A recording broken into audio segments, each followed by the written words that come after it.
तो आज हम कक्षा 10वीं की गणित विषय का अध्याय 1 का प्रश्नावली 3 पढ़ने वाले हैं। प्रश्नावली 3 में आपको मिलेगा बहुपद का गुणनखंड। आपके सामने ये सवाल दिया है, पहला सवाल x की घात 2 माइनस 3x माइनस 4।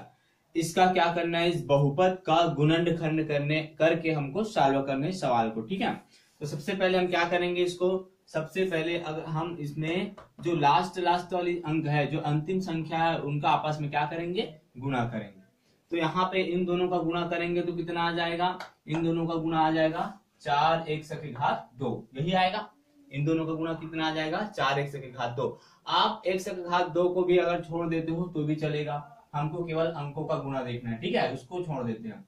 ठीक, किसको देखो, इसके सामने कुछ नहीं, मतलब क्या है, 1, तो 4 एकम 4, मतलब गुणा करने पर कितना आना चाहिए हमारे पास, 4 आना चाहिए। और इन दोनों का मतलब एक दो ऐसी ही संख्या निकालनी है जिनका आपस में गुणा करें तो 4 आए और जोड़े या घटाए तो कितना है, 3।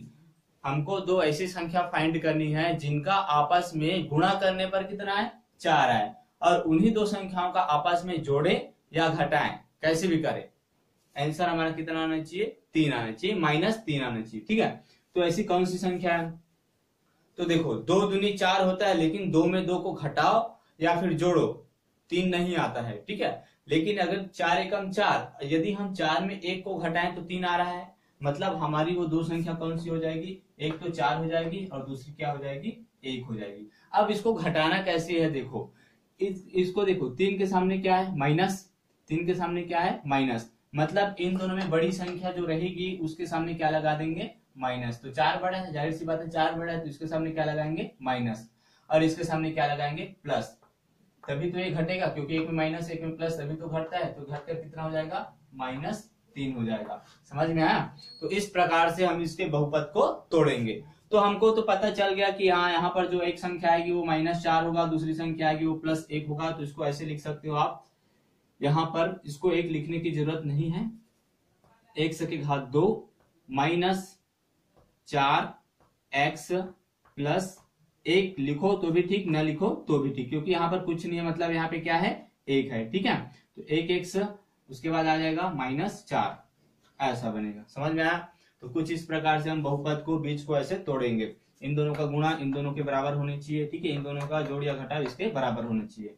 अब यहाँ से क्या करेंगे, हमको यहाँ से इसको सेपरेट कर देना है, ताकि हम इसको आसानी से इसका कॉमन निकाल सके, उभयनिष्ठ निकाल सके। तो देखो यहाँ से उभयनिष्ठ क्या निकलेगा, यहाँ से उभयनिष्ठ निकलेगा x। अब बचेगा क्या, यहाँ से देखो x के घात 2 है, मतलब x गुणित x है, तो यहाँ से एक x को बाहर करोगे तो एक x बचेगा। ठीक, तो यहाँ से क्या बच जाएगा, x माइनस यहाँ से बचेगा 4, यहाँ बीच में प्लस है तो प्लस, यहाँ से कॉमन क्या निकलेगा, जब कॉमन नहीं निकलता है उस स्थिति में क्या निकलता है, 1। देखो इन दोनों में कॉमन नहीं है, दोनों अलग अलग है, तो क्या निकालना है, 1। उस केस में यहाँ पे क्या बचेगा, x बचेगा, इधर माइनस है तो माइनस, और इधर क्या बचेगा, 4। ठीक, ये दोनों का मान बिल्कुल बराबर आना चाहिए। आया है बराबर, बिल्कुल। अगर ये दोनों बराबर नहीं है मतलब आपका सवाल गलत है, चेक कर लेना, ये चेक करने की आसान विधि है। अगर ये दोनों बराबर नहीं है तो समझ जाना कि इधर हम लोग कुछ न कुछ गलती कर रहे हैं, या प्लस माइनस में गलती कर रहे हैं, या फिर मध्य पद को तोड़ने में। तो इस प्रकार यहाँ से आप चेक कर सकते हो, ये दोनों का मान हमेशा क्या आएगा, बराबर आएगा। अब उनके बाद देखो ये दोनों बराबर आ गया, तो इसको एक बार लिखो, तो इसको आप लिख सकते हो x - 4। उसके बाद जो कोष्टक के बाहर है उसको भी एक कोष्टक में रख लो, तो ये हो जाएगा x + 1।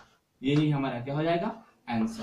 तो इस प्रकार से आप मध्य पद को तोड़कर उसके बहुपदों का गुणनखंड निकाल सकते हैं। ठीक है, तो अगला सवाल जो है हमारे पास, x का घात 2 + x - 12, इसकी वैल्यू फाइंड करनी है, मतलब इस बहुपद का गुणनखंड करनी है। तो वही प्रोसीजर पुराना वाला कि हम पहले लास्ट वाले का क्या करते हैं, गुना करते हैं। तो लास्ट वाले का गुना करोगे तो यहाँ पे सामने में कुछ नहीं, मतलब 1 है, तो 12 एकम 12, मतलब गुना करने पर हमारे पास कितना आना चाहिए, 12 आना चाहिए। और जोड़ने या घटाने पर यहाँ पे क्या है, 1 है, इसके सामने कुछ नहीं, मतलब क्या है, 1, मतलब जोड़ने या घटाने पर हमारे पास 1 आना चाहिए। और उन्हीं संख्याओं का आपस में यदि गुणा करें तो हमारे पास कितना आना चाहिए, 12। तो देखो क्या 12 का, देखो 6 दूनी 12 होता है, लेकिन 6 में 2 को घटाओ तो कितना आता है, 4। हमको तो लाना 1 है, तो ये नहीं होगा। ठीक है, और कौन से आता है, 4 × 12, क्या होता है, 4 × 3 = 12 होता है। और 4 में यदि तुम 3 को घटाओगे तो क्या आएगा, 1 आता है कि नहीं आता है। आता है, हमको 1 लाना है, ठीक है। तो देखो यहाँ पर प्लस है, मतलब दोनों में से जो बड़ी संख्या है उसके सामने क्या लगाएंगे, प्लस। दोनों में से जो बड़ी संख्या है उसके सामने प्लस लगाएंगे और छोटी संख्या के सामने माइनस, तभी तो ये घटेगा। तो 4 में 3 गया तो 1, तो हमारी पास दो वैल्यू क्या आ जाएगी, एक 4 हो जाएगी, दूसरी हो जाएगी 3। तो इसको ऐसे लिख सकते हो, x की घात 2 plus 4x minus 3x minus 12। तो इस कुछ इस प्रकार से होगा, ठीक है। उसके बाद इसको सेपरेट कर लो, कोष्टक में रख लो अलग अलग ऐसे, ठीक है। अब यहां से हमको कॉमन निकालना है, उभयनिष्ठ निकालना है। तो यहाँ से उभयनिष्ठ क्या निकलेगा, x निकलेगा, इसमें क्या बचेगा x प्लस इसमें क्या बच जाएगा 4, ठीक है। अब यहाँ से बीच में माइनस है तो क्या लगाएंगे यहाँ पर माइनस। यहाँ से देखो कॉमन क्या निकलेगा, इसमें x है लेकिन इसमें x है क्या, नहीं।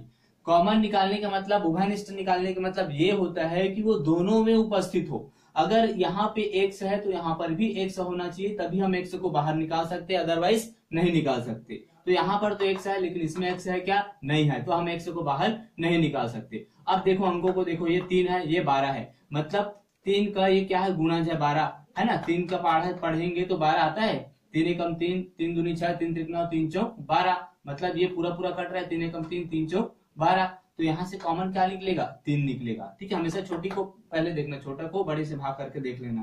तो यहाँ से हो जाएगा अपना 3 बाहर निकल जाएगा, तो इसमें क्या बचेगा, इसमें बचेगा x, इसमें x बचेगा। अब देखो यहाँ पर माइनस है, बच्चे यहीं पे गलती करते हैं, यहाँ पर माइनस है तो यहाँ पर माइनस लिख दूं तो सही होगा क्या, नहीं, गलत हो जाएगा। क्यों, क्योंकि देखो जब मैं इसका अंदर गुणा करूंगा तो माइनस और माइनस क्या हो जाएगा प्लस, जबकि यहाँ पर तो माइनस है तो गलत हुआ।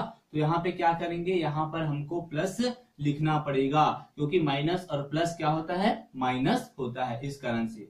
और 3 को बाहर किए तो इसमें कितना बचा, 4 बचा, 3 चौक 12। अब इसका अंदर गुणा करके देख लो, 3 और 1 से को गुणा 3x होगा, माइनस और प्लस माइनस, और 3 चौक 12। ये दोनों बिल्कुल क्या होने चाहिए, समान होने चाहिए, ये दोनों बिल्कुल बराबर होने चाहिए, x प्लस 4 x प्लस 4, ये दोनों बराबर हो गया, मतलब हमारा जो बनाए हैं सवाल वो बिल्कुल सही है। तो इन दोनों को एक बार लिखो, तो x प्लस 4 इनको एक बार लिख देना है, और ये जो कोष्टक के बाहर है ना उसको भी एक कोष्टक में अंदर में लिख लो, x माइनस 3, ये हमारा आंसर, ठीक। हमारा जो अगला क्वेश्चन है वो है 4 करनी 3x घात 2 प्लस 5x माइनस 2 करनी 3। यहाँ पर भी देखो करनी आ गया तो कोई डरने वाली बात नहीं है। पहले हम कॉन्सेप्ट पे ध्यान रखते हैं कि अंतिम और अंतिम संख्याओं का पहले क्या करते हैं, आपस में गुणा करते हैं, इसका शुरुआत और अंतिम। तो इन दोनों का आपस में गुणा कर लो, तो यहाँ पे साइड में कर लेना है गुणा, 4 करनी 3 इंटू 2 करनी 3। इनका जब आपस में गुणा करेंगे तो कितना आएगा, पहले जो करनी के बाहर में जो अंक है उनका आपस में गुणा करो, तो 4 दूनी कितना हो जाएगा 8, करनी 3 और करनी 3 का गुणा क्या हो जाएगा 3, बराबर 8 3 कितना हो जाएगा 24। देखो भाई करनी 3, जब करनी के अंदर का जो अंक रहेगा वो यदि समान होता, यदि करनी के अंदर का अंक यदि समान है तो उसका आपस में गुणा करने पर वही संख्या भी प्राप्त होती है, ठीक है। तो ये होगा आपका करनियों का नियम, आपको पता होनी चाहिए तभी बनेगा सवाल। तो देखो हमारा जो गुणा करने पर वो आना चाहिए कितना 24। हमको दो ऐसी संख्या फाइंड करनी है जिनका आपस में गुणा करें तो 24 आए, और दोनों संख्याओं को आपस में जोड़े या घटाए तो हमारे पास कितना आना चाहिए, +5 आना चाहिए। तो ये देखो यहीं से पता चल रहा है 8 दिया कितना होता है 24, और 8 में 3 को घटाओगे तो 5 आ रहा है कि नहीं आ रहा है, आ रहा है। तो इसको ऐसे लिख सकते हो 8 माइनस 3 बराबर 5। क्यों, देखो 5 किसमें है, प्लस में है, और दोनों में बड़ी कौन है 8, तो इसके सामने हम प्लस लगा सकते हैं, तभी तो आएगा आंसर हमारा प्लस में, ठीक है।